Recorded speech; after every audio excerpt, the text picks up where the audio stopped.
Welcome to Syndication Attorneys free monthly podcast, where we talk about topics of interest to real estate syndicators with the opportunity for live questions and answers at the end of the call. I am attorney Kim Lisa Taylor.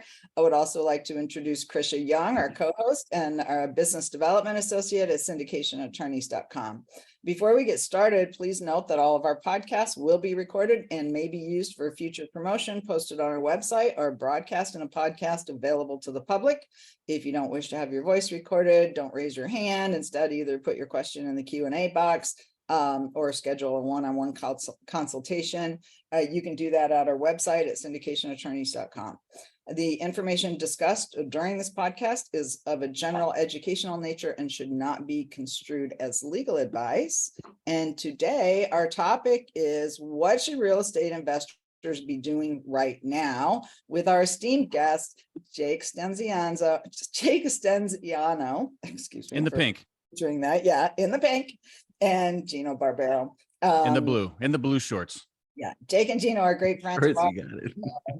We've known them now for a long time. Gino actually lives in my hometown, St. Augustine. Today, I'm actually in Coeur d'Alene, Idaho. So here for an event, kind of scoping out the place, seeing if we want to have an event up here. It's pretty cool. You guys should think about it. But anyway, let's get started.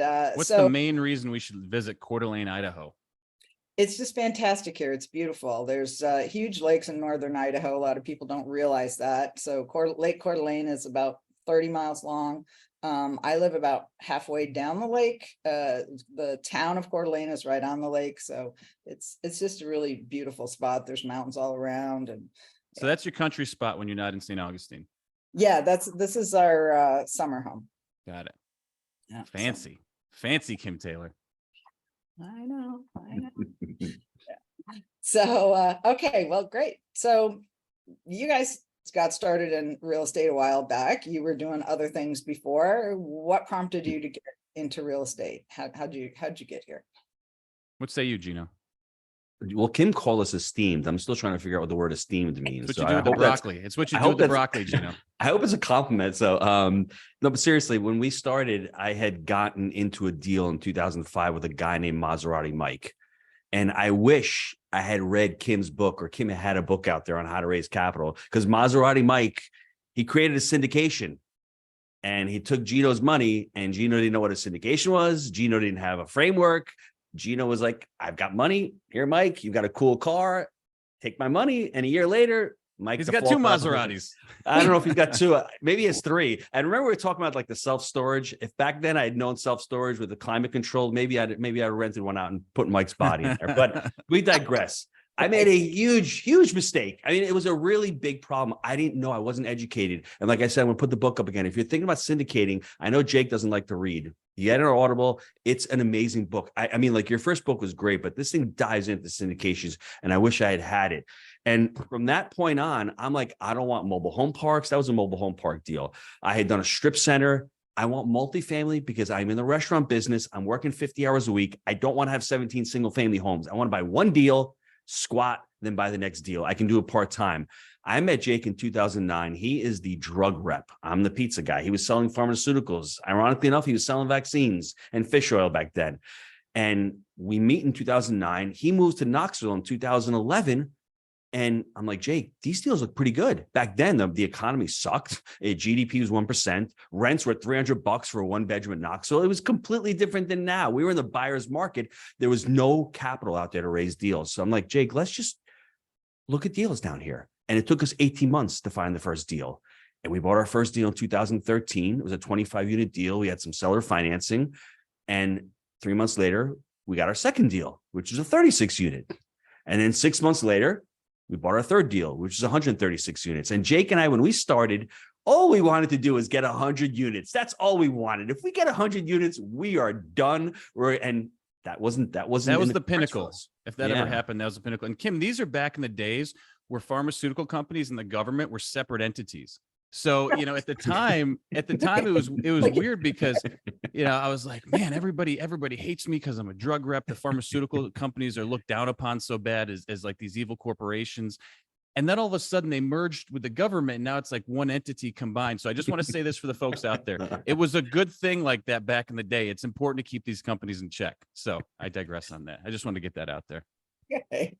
All right. Well, so multifamily, I think a lot of our clients choose multifamily because everybody can relate to it, right? We've all either lived in an apartment, or we know somebody who lived in an apartment, or kids are living in an apartment, so I just think it's a no-brainer for investors. It's why people start restaurants, right? We know food, we can start a restaurant, right? Is that mentality we're thinking here?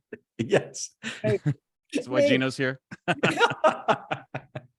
So what about now? I mean, so there's a lot of people, you guys are training people how to buy multifamily. There's other people out there training people how to buy multifamily. We just like created this monster where there's so many people out there buying it that there's too much competition. There's no good deals left.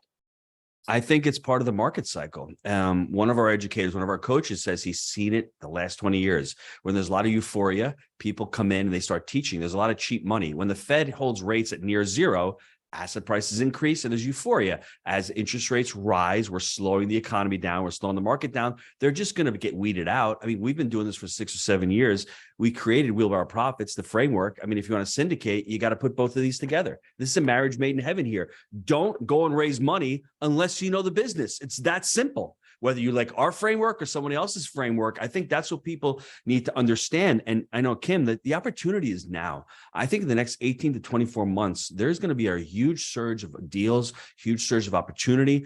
Don't worry about interest rates. Interest rates are going to be where they are. You're buying this stuff on actuals right now. And if a seller has to sell, he will sell. But it's imperative that you start and you need to create those relationships. You need to create the team. You need to learn who the brokers are. You need to focus on one market, understand that market. And from there, start applying the framework. What say you, Stenzi?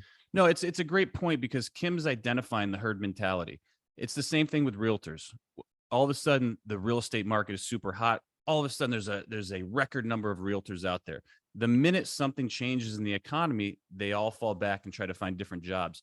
So you got to watch out from just moving with the crowd. You need to look at why you're doing a specific investment. And we've committed to multifamily for the long term. We believe in buying deals for the long term. That's our main slogan on our podcast. And we're squatting in a specific niche of multifamily investing. So I don't recommend people just going with the crowd and getting in. And that's what you saw from 2020, 2021, 2022. All of these people pushed in, not because Jake and Gino are good marketers, far from that, right? That's not the case. People saw cheap interest rates. They see all these other people, my neighbors going in buying apartments. I just got all the stimulus money back from the government. What do I do with it? I just bought enough plasma TVs or flat screens or LCDs or whatever the hell they're called now for my house. So I'm going to go buy some apartment, crypto. Yeah. So it's, you gotta really take a step back and say, why would I be getting in this investment? What are my ultimate goals? And not just doing it because someone else is. And I think that's what you've seen. And it's funny because we're more active this year than we've been in the past 3 years because we're actually finding value in the deals. We're on our third 100+ unit deal this year. We're actively going through it right now. Kim, you're on my short list to call. Okay. We just did the inspection. I'm going to be reaching out to you here in a second. Well, I just did. Okay. So I can check that off my list. We're working on the documents. Kim does our syndication doc. So, but ultimately, it's the time now because we're finding distress where opportunities are now. And it may be physical distress in terms of the buildings, we're not taking care of. But a lot of it's economic, where you're getting these mom and pop owners that didn't stay up with market rates. Their expenses went up by 30%, but their rents stayed the same. So it's creating opportunities where they're going, I don't know what to do right now. There's also a lot of folks that their debt is resetting. So all of these things are creating opportunities for long-term operators. So we're much more active in this type of environment than we were in the prior 3 years. Sure, we were doing 3-4 deals a year, but they were smaller, they were scattered site. It was really hard to find really good opportunities. Now, I don't want to say the floodgates are opening, but we're way more active. It's way easier. I much prefer this market than what we've seen in the past 3 years. And everyone's going, what the hell are you talking about? Rates were so low, this, that, and the other thing.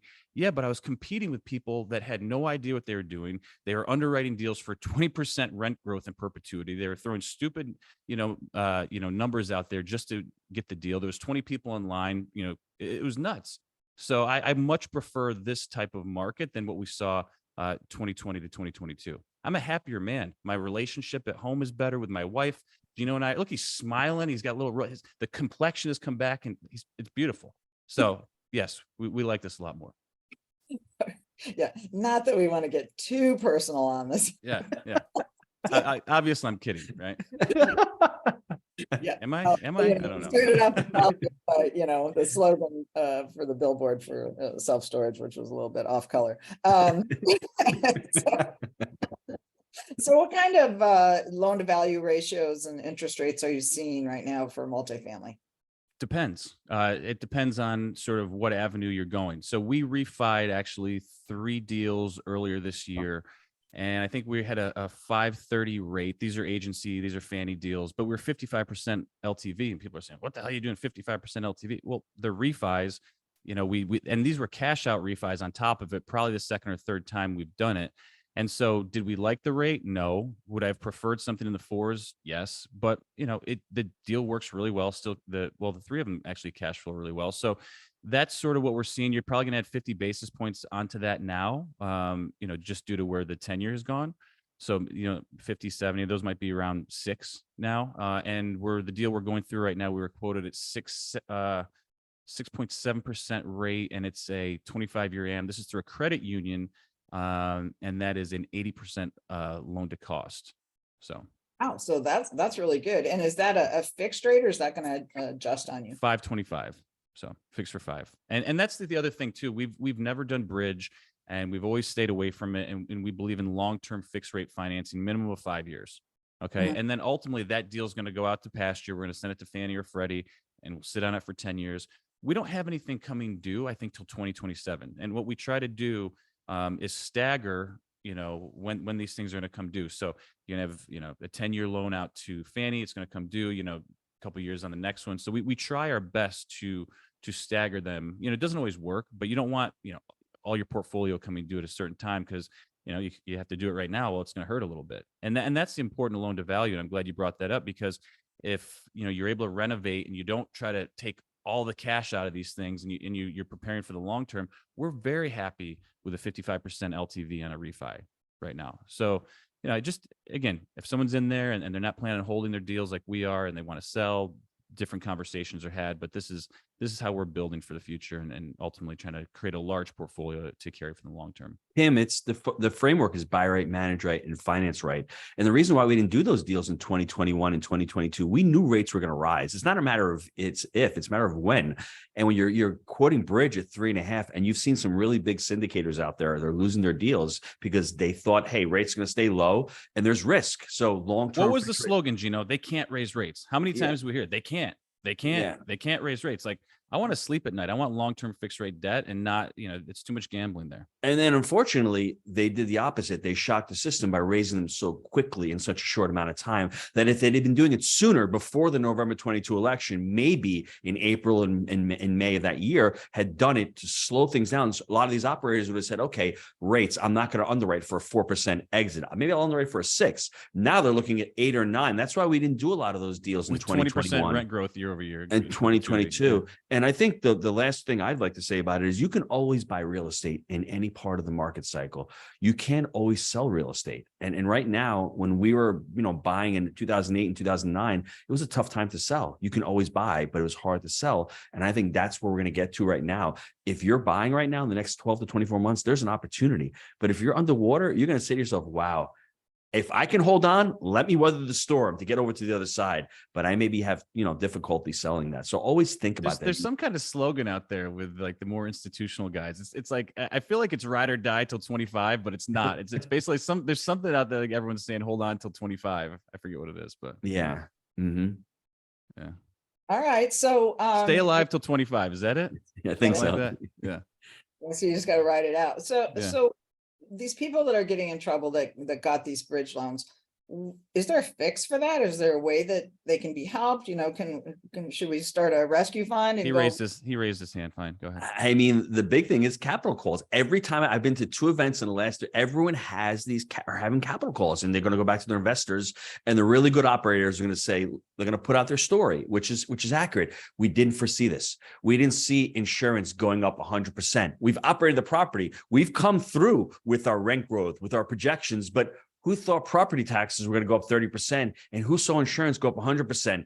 You're going to put your hand out and go, can I have another $30,000 or $40,000 on $100,000? That's one of the ways to do it. And if you're an limited partner in this deal and you have faith in this operator and they've gone through the cycle and you like the asset, well, I think you're incumbent upon giving that operator more money. I think the other thing is there's going to be foreclosures. We've seen some big foreclosures. We're just going to get back to keys. And I think a lot of operators out there who were in the market are going to come in and buy it. But you still have in certain parts of these markets where the insurance is still going up, labor is still going up, property taxes are going up. So when you underwrite these deals, be conservative with that underwriting going forward. I think there's going to be a lot of capital calls.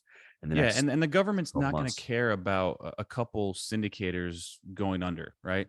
This is not a big bank that they're going to look to bail out. So these guys are in trouble, and I don't think there's going to be some fund raised to bail them out. I think their deals are going to go back. Keys are going to go back to the bank. They're going to then sell them, at a discount, and someone's going to scoop them up. I think the key is to be okay not doing a deal. Don't force it. If you're so tight that taxes go up and insurance goes up, and that's enough to knock, and rates go up, which is a trifecta.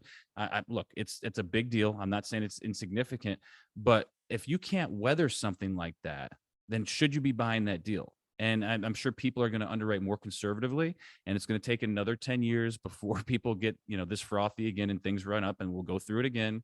2040, we'll be sitting here. Kim will be saying, you guys, foreseen this, kind of thing. And why, we're going to be here again. This is not the first or the last time it's happened before. So, yeah.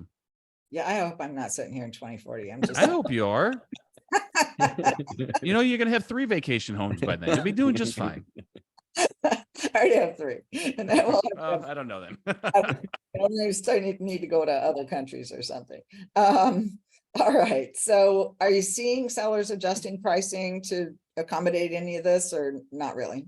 It's an interesting question. So it's definitely loosening up. Like the deal that we're doing right now, we're using a bank for the first time. It's actually a credit union that we haven't used in the past because they had really good terms.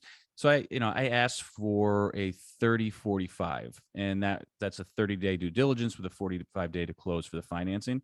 And there was zero pushback. If you'd have gone back 6 to 8 months, I would have got 2 middle fingers and been told. Laughed at you. Yeah. So on the pricing, our market's still pretty hot. We're investing in Tennessee. We haven't seen a huge adjustment. I know it's happening in other places, but terms are definitely loosening up. People are being more reasonable. It's not take it or leave it. F you. And that was the sentiment from the buy side, for the last 2 years. It was like, dude, you're going to do exactly what I tell you. Here's the deal.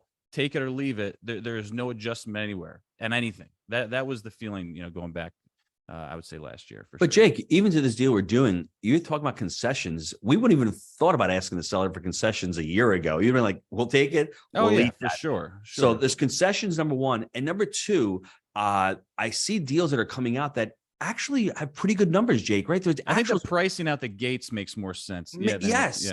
That's what I saw. Like, okay, it's not my deal. It doesn't fit our buy right criteria. It's a little bit older, but it actually works. Whereas a year ago, it would have been $20,000 or $30,000 per unit more. The rates would have been, the interest rates would have been a lot lower. So it would have worked based on an interest rate perspective, but they're seeing that the DSCR doesn't work. So they're like, we got to drop the price on this. So we're seeing deals out the gate that do make sense, that you can actually make them work. Whereas 2 years ago, you're like, there is no way this deal is working. There's just no way in hell this thing is working. So I've seen that in the last few months also.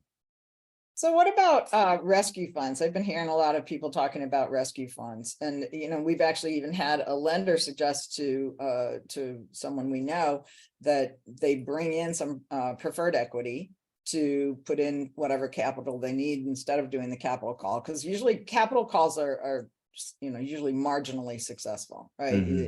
It's a sales job, right? You have to sell the investors on why to do it. Then some of them won't. We typically write voluntary capital call provisions into our documents because of that reason. We don't want to penalize the investors that can't. But there's usually always 2 or 3 people, they'll raise their hand and say, I'll do it. Right? Because they're going to get a better return. They're going to get a preferred position. They're going to get something different than what everybody else gets. And so they're willing to take that on. So are you seeing any of that in the market where, people are infusing some preferred equity into their deals? Have you seen any of that, Jake? When I go to these events, no one has mentioned that to me yet. I just I'm think sure it's happening. It wouldn't surprise me. It hasn't come up in any of the conversations I've had with folks recently. Yeah, I haven't either.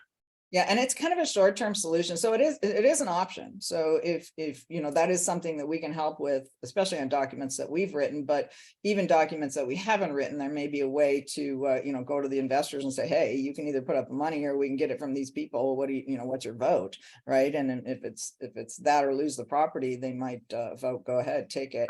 I think they need to work on the marketing though. It can't be called a rescue fund because it just sounds like the marketing there doesn't sound great. We got to call it something different. Don't know what that would be right now. It's the next leg of growth opportunity. Right? I like that. The leg fund. Leg up fund. There we go. Leg up fund. Kim's got the parachute save me fund. I like that. All right. So I talk to people all the time and they're like, hey, we've been looking at this deal for like 2 weeks and, we're getting ready to put in an LOI. And I say to them, okay, you should have put that LOI in and like another 50 of them between now and when you're talking to me. What's your thoughts on that? Like how many LOIs should people be putting in every month? What's your thoughts on whether they should put in LOIs that make sense versus what the seller wants? I think the problem with the person you're talking to is they don't have a framework. They're not focused. They don't have clarity. When you do buy right, manage right, finance right, you know what your buy right criteria is. You know the market, you know the median income, you know the unit mix, you know the number of units you're looking at, you know the sub market. So when a deal comes on your table, you're like, that's a deal. Mom and pop, 80 units, 85 a door, median income 50 grand. I got the 2s and the 3s. Jake, let's rip it. You don't even waste your time. Whereas that person that you talk to is like, I'm not really sure. They don't know what a deal is to them. You have to understand what the deal is to you. So you don't have to be ripping off 30 or 40 LOIs. When you see a deal, you know that deal fits it. You know it feels right. Most people don't know what it feels right because they haven't really cleared that out. Jake and I were at a syndicator event over a year ago, and we're on stage and we're like, does anybody have a buy right criteria? Me and Jake, not one person, and these are all high level people who are investing millions of dollars. If you don't know what your criteria is to buy an asset, you're buying anything. And when you buy anything, you're buying nothing. That's the real problem with things. So don't go on quantity of LOIs, put on the quality of the deals that you're looking at. So when a deal comes across your desk and it doesn't fit your criteria, you're not spending 6 hours underwriting the deal. It's in part, it's got $23,000 median income. It's all 1 bedrooms or studios. Don't even waste your time underwriting it. I think becoming clear on what you want to buy and what fits your business plan will allow you to strike. And don't waste, if you're taking 2 weeks to write an LOI, someone's already written the LOI and that deal is going to go into contract before you even have an opportunity. You're not even competing on that asset. Yeah. We've always said clarity will set you free as a multifamily entrepreneur. I see a deal probably within 5 minutes of looking at it, having some financials. I'll know if we're moving to an LOI. Maybe I like to get on site. And then between that period of time when we've locked it up, we're doing our inspection, we've done some further due diligence, that's when it'll get close and we'll say, okay, we found this wrong with it physically, it's a no-go, or hey, this didn't add up to what we believe. It really isn't that much on the front end. I think it's because you need to have that clear buying criteria. And that's a big component of what we do in our community is we ask people to set this up and we go through with certain, financial parameters. Okay, what market are you going to be in? What are you looking for out of that market? What are your end goals? And if you can document all this stuff, and as a deal comes through, over time with experience, it's almost going to become intuitive because you know it so well. For folks that are just getting in, though, this is one of the biggest things that they need to do is get clarity. Put those numbers on paper, understand what it is exactly you're looking for, know your business plan, because that's going to make the job a lot easier and a lot more fun. And you're going to be able to sift for gold quicker. Okay. You're going to take more in and you're going to be able to sift and get a lot of stuff off your plate. Well, and so you guys, Gino's mentioned a couple of books, one's ours, one's yours. How can people get your book? Man, you got to be rich. It's there. This is the one time where they're not cheap. These book. No, I'm just kidding. Very easy. Gino will probably give it to you, but they're all out there. You can go to jakeandgino.com. I'm sure we have links for them all there.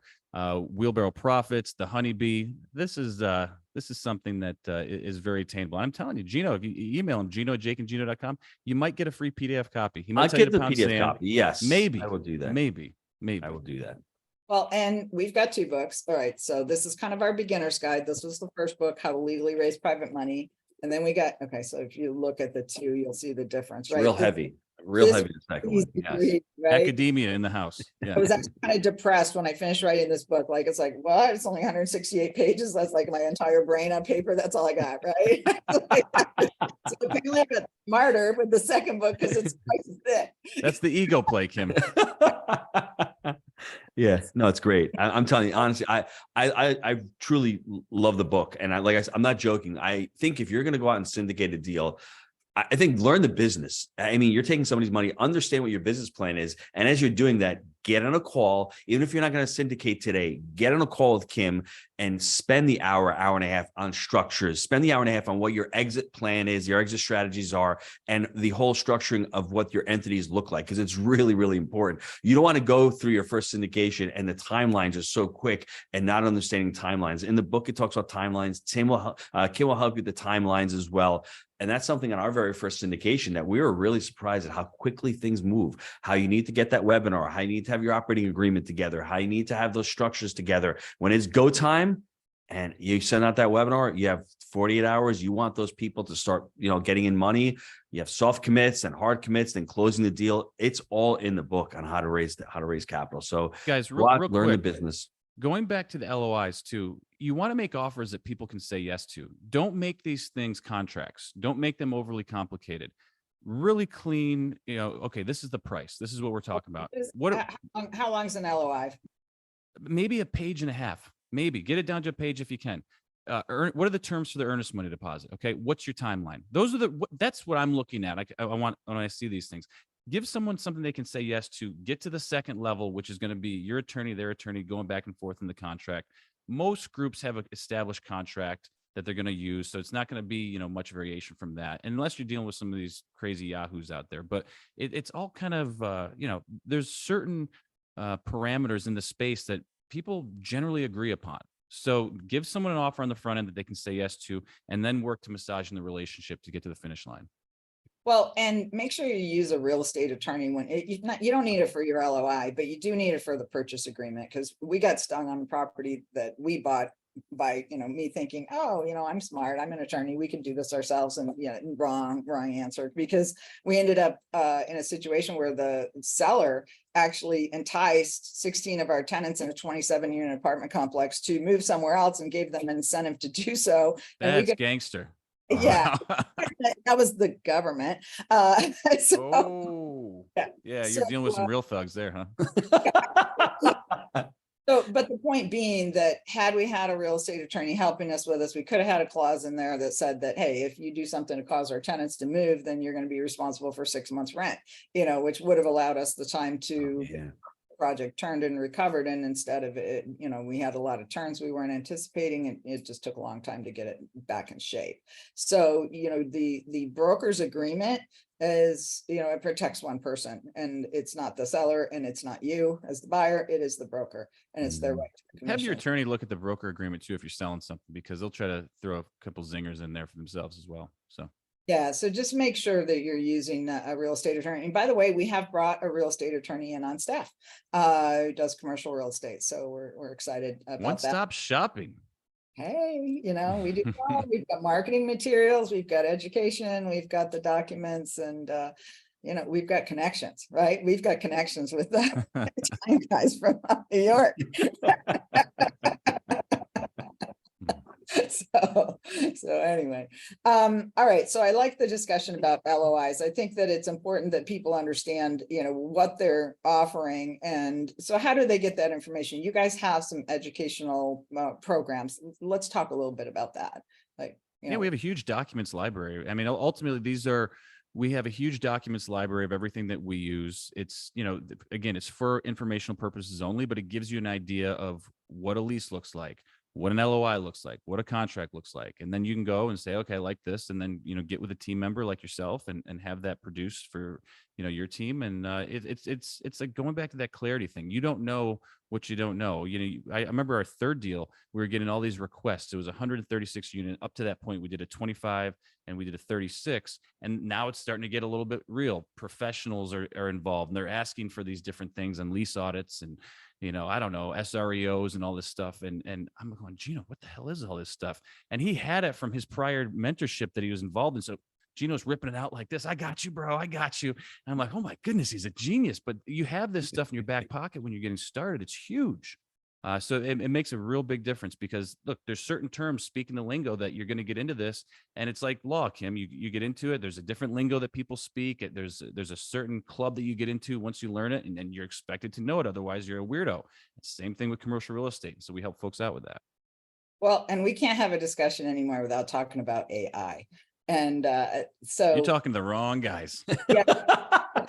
I know you're really listening to this like, oh, hey, why don't I just have Chat GPT write my purchase agreement? They know what they're doing. And so the kind of mantra in the industry is they get things about 75% right, but it's a 25% that's going to go, and it's going to go very wrong. And I saw a physical example of that.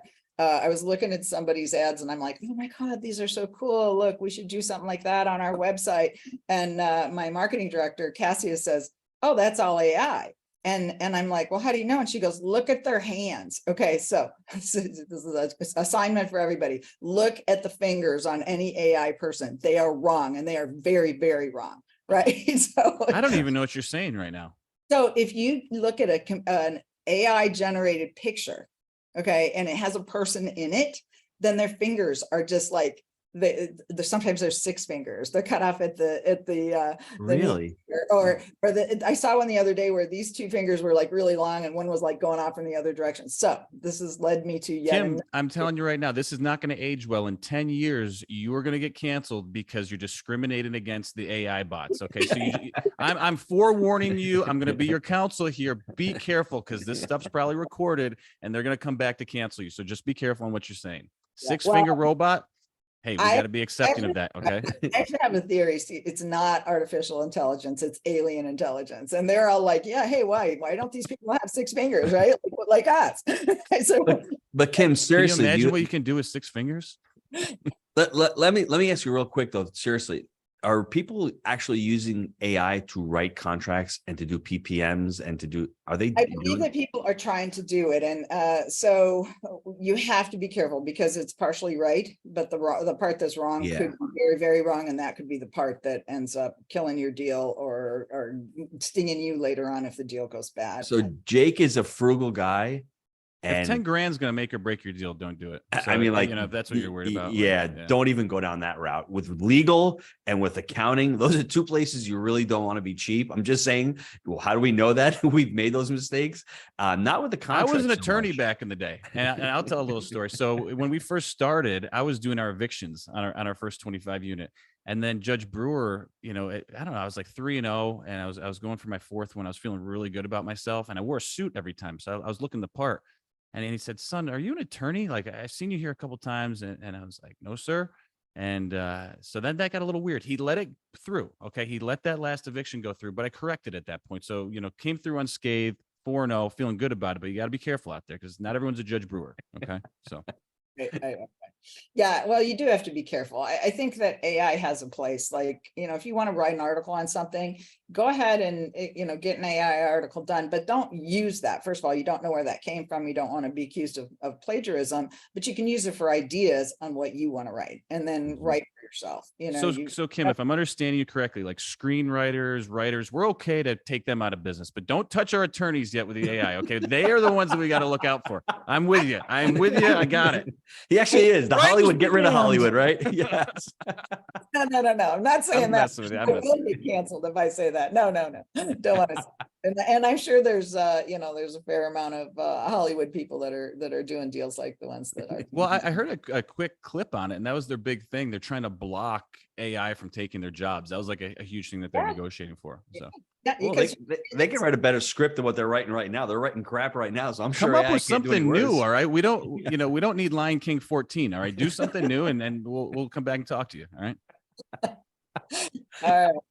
So what do you recommend? I know I have a recommendation on what kind of things that our clients should be doing every week to be able to further their syndication business. My recommendation is at least one thing every week to find deals, at least one thing every week to find investors. And what's your rule of thumb on that? I don't know that we have a rule of thumb. I think going back to Gino's point earlier is make damn sure you have your buying criteria done, because you're going to know what you're looking for. And if you're out there just looking at I'm looking at deals. Well, what's the deal? That right there is your problem, probably. So once you understand what you're looking for, what your criteria is, what an actual deal is to you. Look, we like 2-bedroom townhomes with washer dryer hookups that are built after 1980. This type of stuff in a certain area with a certain median income, with a certain level of crime, hopefully none, right? But that's the type of stuff. If you're clear on that, you're going to be much more successful. And to your point, from that stage on, you're going to be hunting. You're going to be out there working with brokers. Maybe you have a direct to seller program going on where you have folks on your team reaching out to sellers, seeing if they want to sell directly to you.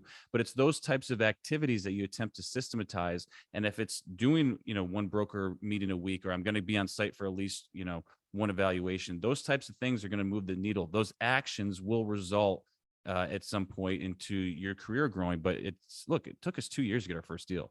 This is not like immediate gratification, and this is not retail shopping. You're not going into Walmart, picking up a pair of socks and going to the register and buying them. There is a lot of work on the front end that has to be done before you can close one of these transactions. Tim, what I would say is something a little different. I would work more on the personal development side, and I'd recommend 2 books to everybody. The first one would be The Psychology of Money. And I don't think people understand their relationship with money. I mean, we had Alex Hormozy on the podcast about a year ago, and he was talking about how he needs to be busy and how he needs to be active and how multifamily is boring. That was his psychology of money. So to him, multifamily may not even be the right avenue for him to go. Understanding your relationship with money. Is it holding you back? Are you having blocks with money? I see a lot of people who are so smart and so successful, yet their relationship with money is pretty toxic. And if you're repelling money, you're not going to be a really good investor. You need to understand what that relationship is. Go back into whatever happened in your childhood. Do some work on yourself personally, because it took me a long time. I mean, figure in 2008. Tell the story about Phil's soccer player that he had. Oh, well, yeah. So going back into your own psychology, we're working with a gentleman named Phil McKernan. I think he's one of the best coaches in the world. He's a clarity coach. And on our podcast, I went out to Ireland back in May for 4 days with the Jake and Gino community. We went with 10 couples. We had a couples coaching retreat. And in one of the stories, he basically was talking to a high-level soccer player, and his soccer player was stuck. Professional, like really professional, really like the European leagues. And this gentleman couldn't progress. And Phil started diving into it. And at one point, he asked the guy the question, when you go home, where do you park your car? And to give some backstory, his brother was older than him, was a much better soccer player, but he quit and he went to go work as a mechanic, and he helped the younger brother, this guy, to really propel his career. So subconsciously, he felt really bad about that. So every time he tried to do something, he would self-sabotage himself. So Phil's like, where do you park your car? He says, I park my car around the corner. I don't want everyone to see how successful I've become. Although his brother was probably really proud of him. And once he became clear about that block, it's like, it's okay. Your brother did this for you. And he understood that he was holding himself back. That release is like, wow, now I have his the brother's clarity. like a factory worker who was a better soccer player. So like that's a lot of guilt that he was carrying for a long time. Yes. And for me, Kim, early on, I was a really big saver, great at saving money, but I didn't want to leave that money. I didn't want that money to leave my bank account. Once I met Jake, I understood, wow, saving money is great, but saving it to buy an asset, to pay for an event is even better. So I had to rewire my psychology, because my mom was always telling me, you've got a restaurant, stay small. don't take risk. And when you hear that over and over and over again, it becomes part of your DNA. And you're like, I can't buy a 25 unit. My mom didn't know I was in partnership with Jake until I had 200 units. And I sat down with her at my restaurant. I said, Mom, I'm leaving the restaurant in 6 months. And she's like, how? I'm like, she goes, I didn't want to tell her because it was always the negativity. And she didn't mean to be negative. She was just trying to protect me. So for those of you out there, start understanding your relationship with your money and those blocks that are holding you from taking that next step further. And the next book that I'd recommend is Small Giants. Jake and I don't need to be the next private equity. We don't need to own 5 or 6 or 10,000 units. We're comfortable with our strategy. Understand what makes you comfortable with your strategy. We want to be a vertically integrated real estate company that can buy 300 to 500 units a year, that can manage that, and we work on profit per unit. That's what we're trying to strive. That's what we're trying to achieve. And we don't need to be the next Facebook of real estate. Understand what you're trying to accomplish. Right. That's really great advice. And yeah, kind of hit home for me in a couple of places. So I'll definitely check out those books. So the two of them again were Psychology of Money. What was the other one? And Small Giants by Bo Burlingham. We interviewed him on the Jake and Gino show. I would listen to that podcast because him and Paul Spiegelman started that Small Giants, and they're small little companies that have core values, that live by, taking care of their employees, have really built great company culture. They don't need to expand and grow at 50% of the year. They're really worried about serving their employees and serving their customers. And that's what Jake and I have tried to adopt. Let's talk about that, Gino. So we do syndications with Kim, but they're not your traditional type syndication. We do syndications that are only for our team members, our employees, as many people refer to them as. And ultimately what that is we'll open up a deal, and Gino and I, look, we plan to just go and buy the deal. But then we open up spots for our team members to invest dollar for dollar with no fees, no acquisition fee, no asset management, because we want to see their wealth grow. We don't believe in 401k. We don't have a 401k. So that's actually how our syndications are structured, not your typical. And Kim set that up for us. And we kind of have this, rinse and repeat program that we do. And we're going to be doing another one here in a couple of weeks. So. That's amazing. All right. So anybody who's on the call right now, this is an amazing opportunity to ask Jake and Gino or me or Krisha any questions that you want. Krisha, by the way. I have the answer. Okay. October 14th and 15th, Multifamily Mastery 6. It's the financial vacation for smart people. It's a multifamily event of the year. Me and the G-Dad. Phil McKernan's going to be there. Actually, the gentleman he just mentioned. We got some great folks. We got Brad Lee's going to be there. Chris Voss, the Big Daddy. And then, hey, don't forget Kim. 15 Vacation Homes Taylor is going to be there as well, showing you how to get to those 15 vacation homes. So, yeah, that's the problem. Is like everywhere I go, it's like, oh, I want to buy something here. It's really well, hard. I get it. Like, Airbnb is great, but who slept in that bed before me? Yeah, I get a little weird with it too, Kim. I get it. Oh, well, I just look at it as other people are paying off my houses when I'm not there. Right? Oh, so you're Airbnb-ing them when you're not there. Yeah, so that's what I do. So I just block off when I want to be there. I got a condo downtown here, and I'm the only one that sleeps there. Like every time we go up to his new front door, he thinks it's his new house, right? Yeah. Like, oh, is this our house too? So, all right. So we got this event coming up. How can people get tickets for that? You guys have a website for it, or just go to jakeandgino.com/mm6 and the concert. So we were a little stingy last year, and we didn't feel good about it. So we had Vanilla Ice there, and we had a concert Saturday night, but it was only for the community. And then Gino opened up. He should have closed, but Gino opened. We were trying to be nice to the Iceman. He was our guest. But this year we have DJ Panda getting the oons in the main stage. Okay. It's going to be electro EDM fantasy world. Okay. Gino's going to be doing a little riff with him with the opera. What are we calling this? Gino, tenors or something? And turntables. That's tenors what we're and turntables. So if, look, you want some entertainment and you want the best multifamily, coaching that's out there, buy right, manage right, finance right. That's all we got to say about that. Well, and those are separate events that you guys also have throughout the year, right? Your buy right finance. So right? yes, for our student community, for our members, we actually have a buy right. We have multiple buy right, manage right, and finance right events throughout the year. They're just fulfillment events. That's all that's going on. Yeah. Yeah, but that's where you can kind of take that deep dive and really get deep into these. That's right. Mm-hmm. Yeah, we're on site at our properties. We're in the classroom teaching. So yeah. Yeah, you know what? Education is key.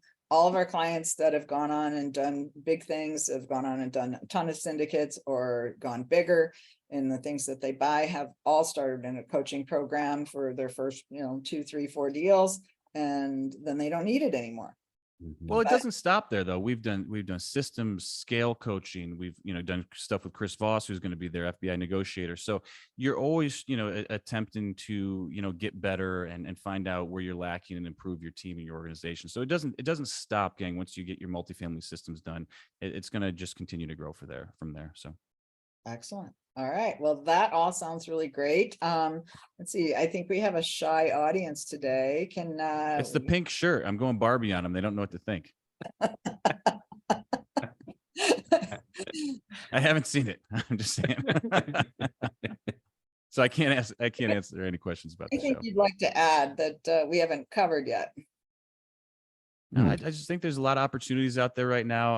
I think that it's important to get the foundation, understand your criteria, and just, look, that first deal might take you a little while. It might take you a year, might take you 2 years if you're starting out, but feeling really good about it. Don't forcing something that doesn't feel right. Listen to your gut and wait for your pitch. How's that? Is that like a good, do I sound like a football coach or something? And the thing I would say is that, the clients of ours that have done really, really well have really taken the time to set up a database of pre-vetted investors. Yeah. People that developed relationships with. That database has grown over time. I've seen clients that started out buying $3 to $5 million deals, 6 years later buying 30 to 50 million deals and raising $10 million in a week. And they've done it by creating a database of ready, willing, and able investors that are just excited for their next deal. Yeah. So that really needs to be your goal, is to really create that solid database, create that network of prospective investors, have conversations with them, develop relationships, and go from there. And don't force it, because we look at every deal as if we're raising a child. And if you bring a bad child into your family, it's going to make your life hell. And you're going to always be stuck, trying to fix that bad child. It's going to be a bandwidth suck, and it's going to really take a lot away from your business. You don't want 90% of your asset management time being spent on one property. So don't force it. Make sure it fits into what you're trying to do. And ultimately, because look, we've been there. We've had deals that we haven't liked, that we're a little lower on the median income. Thank God we were able to get out of them while the market was rising, and it kind of saved our butts. But they were they were a suck. They were a drag. It was not fun. So make sure you feel good about the asset. Make sure you have the parameters, so you're not buying something that may be below the median income that you can perform at a high level with, things like that. Kim, the last thing I'd say is multifamily is a team sport. And I want everyone to look at investing in multifamily as a business. It's really creating systems. We say we create multifamily entrepreneurs, but that's really important. You're not just buying an asset, right? You're buying a little cash machine. And if you treat it as a business, it's going to pay you forever, for as long as you own the asset. Understanding that concept, that it's a team sport, and that syndication, I think myself personally, is a business within a business, because you have the asset itself, and then you have your syndication business where you have your investors here, and you need to take care of your investors, but you also need to take care of the deal. So you have an asset management company, and then you have the third-party property management. So delineate between the two, and you're saying to yourself, well, how do I do this all by myself? You may be able to in the first or second or third deal, but then as you start growing, you may have to actually get more team members. So think of it as a team sport, and as you are building an amazing, scalable business with huge tax benefits, a great way to build wealth. Understand that you're buying a business when you're buying multifamily. You're not just buying a few buildings. Well, and when you're interviewing your prospective partners or staff or whoever you're going to have help you do this business, think of it as you are hiring people to fulfill roles within your business, right? Mm-hmm. Loan guarantors, you need people that love talking to people. Those are going to be your investor relations. You need people who are the detail oriented people that are going to oversee property managers. You need somebody who's got kind of the numbers, that's going to be analyzing deals, maybe looking at your, working with the CPA and the bookkeeper. So you've got to fulfill all these roles. And sure, in the beginning, one person may be wearing multiple hats, but as your business grows, you're going to actually hire people to fill those roles. So think about that. You don't only need passive investors when you're meeting people. You need to look for other people that can help you in other ways. And you were talking about euphoria earlier. I'm actually at an event right now. And I have this thing, I always call it guru euphoria, right? Where you go to an event, you learn something and you get like, all this, good feeling about being with all these people. And then I get people that come away from these going, oh my God, I met the most amazing people. I sat with them for 3 days and, all 12 of us are going to create this syndicate, and they're delegating roles and they're coming up with their brand, and they're and then they come and talk to me and I'm like, okay, first of all, like 8 of you have to go, right? She's cutting heads, Jake. This is actually 3 teams. This is going to be 3 teams, not 1. Yeah. Exactly. And it's like, and you can't know what people are going to produce, right? And you get too many people in your management team. Some people do all the work, some people do none of the work. Some people just aren't compatible because they can't get along. My opinion, 5 is the magic number that you don't want to exceed for management. 3 is even better, 2 or 3. So just be aware of that. Don't get too much guru euphoria and try to create these big groups and set up all your systems before you start doing deals.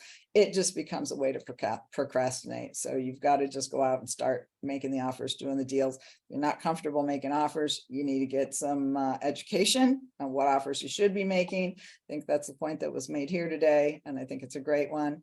Krisha has a really great coaching background. Krisha, is there anything you want to add based on the things you heard here today?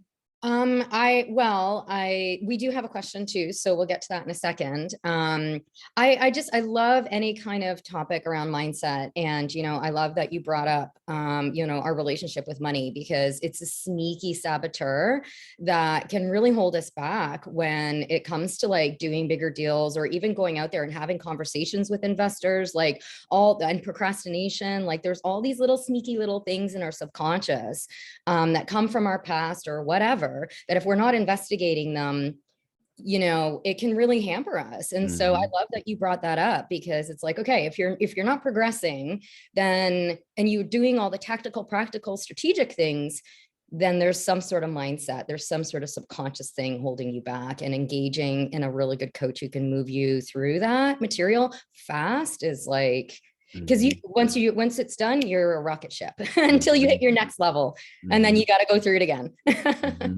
Yeah, so I love those suggestions. I'm glad that you were able to input on that. And Jake and Gino are already like looking at Krisha like, hey, why don't we have Krisha speak at our next event? We don't need anymore. No. No. So the Jake also mentioned, it looks like in the chat here, it's only going to the panelists, so it's only going to us. So we're just talking to each other here. But Jake mentioned, make sure your partners have values alignment. And I think that's really important too. Values, know your own values. It's huge. You got to know what your own values are. And most people don't, or they think they know what their values are, but then it's like living your values. And that becomes such a beautiful guidepost for you as an individual, but then knowing your company's values and then having that alignment in there is so important, because when things start to go sideways, it's like, wait, what do we believe in here? What are we doing? What's our mission? What's our why? What are our values? So I love that. I love responsiveness is one for me. Like if we're going to be doing a new partnership or something like that, and there's someone new that's involved, and there's any lack of responsiveness early on, that's a kind of a red flag sign for me. Like, get the hell out of this. We ain't doing this, because it's just like, there's too much going on. We can't be waiting on folks. So that's one for me that I'll turn away from pretty quickly. Yeah, I love that. To our question and yeah. So Taryn Ramyundal, sorry if I said that wrong. With all the capital calls, will it be harder to raise money from investors going forward? And how do we get over this hurdle? That's a great question. It depends upon the individual syndicators. If they're brand new and it's their first or second deal, I don't think they're going to be raising capital until they get that, ship righted. I think syndicators who've been in the space for 20, 30 years, or even 10 years and have done full cycle deals and have that track record. I know a couple of them that are having capital calls that are closing the next deal. So it really depends upon where you are. I mean, do you have the experience?